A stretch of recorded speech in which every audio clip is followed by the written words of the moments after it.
Nous continuons aujourd'hui les blocages, la série des blocages, avec le blocage moyen, longue distance.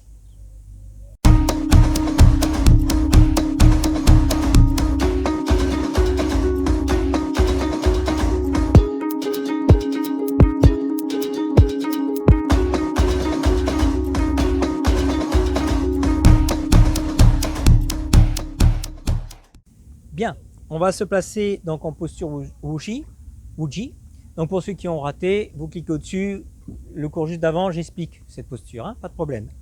Donc, bien placé, toujours vos côtes flottantes, vos poings pardon, au niveau des côtes flottantes.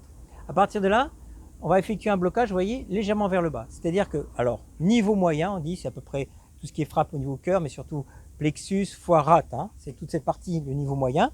On protège donc les points vitaux qui sont juste en dessous de la cage thoracique aussi. Donc, il peut y avoir un contact dès le début, à partir d'ici, vous voyez, qui correspond à mon plexus. Donc, pensez toujours, pareil, hein, cette ligne centrale, comme j'expliquais la vidéo juste avant, ici. Là, j'ai un contact. Je pousse après vers l'extérieur, légèrement. J'ai un contact, je pousse à l'extérieur. Un contact, je pousse à l'extérieur. D'accord? Pensez aussi, vous remarquez que quand je suis ici, il y a contact, vous voyez que mon bras, par rapport à la frappe qui vient vers moi, ce n'est pas vraiment perpendiculaire. Évitez d'avoir des blocages perpendiculaires, surtout à ce niveau-ci, même en haut ça peut arriver, car si vous avez une frappe de jambe, d'un coup de pied qui remonte très puissant, votre avant-bras contre un tibia, vous risquez de perdre.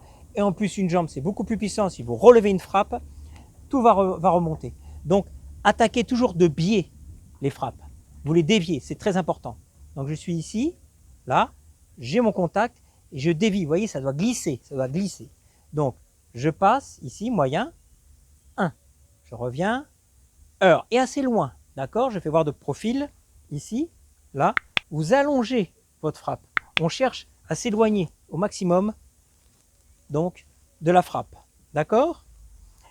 Maintenant, déplacement ici, je me place en Pranamapu, comme ceci, toujours les mains centrées pour la garde.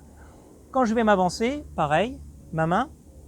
Alors là, c'est une exception, je dis toujours, on se déplace, ma main avant passe dessous, ma main arrière passe devant. Ici, on peut avoir un déplacement directement, on ne va pas perdre du temps si on voit quelque chose arriver, c'est-à-dire que ma main va passer directement en dessous, ici, contact. J'avance et je rentre. Je reviens, donc je vais peut-être reculer un peu parce que peut-être on n'a pas bien vu. Je suis ici, donc je me place bien, ici, contact. Vous voyez ici, là, dès que j'ai un contact en bas, je vais avancer pour dévier la frappe et rentrer l'adversaire. C'est pareil, si j'ai un retrait ici, ben ma main arrière va directement placer l'avant-bras pour pouvoir avoir ce contact ici. Vous voyez, je suis ici, contact là, et j'ouvre. Après, je peux revenir ici. Sur le côté, donc ici, comme ça, vous voyez, toujours technique longue. Alors, on peut le faire sur place. Ici, on peut croiser.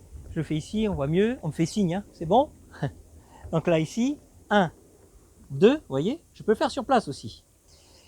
Si je m'avance, bah, tout simplement, comme tout à l'heure, j'allonge, je viens chercher la frappe. Là, je vais faire sur un déplacement court, par exemple. Je fais un déplacement court, mais par contre, ma garde est longue. Déplacement court, garde longue. Vous voyez là?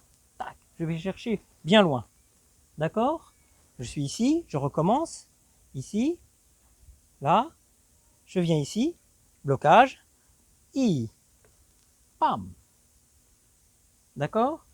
Si c'est le bras avant, on va avoir un blocage en premier, par exemple, imaginons, et après je me déplace et je peux frapper. Je pense que j'ai été clair. Si vous avez des questions, mettez-les en commentaire, je ne manquerai pas d'y répondre. Et maintenant, comme d'habitude, vous savez ce que vous avez à faire. Tranquillement chez vous, vous me travaillez tout ça et je vous dis à la semaine prochaine.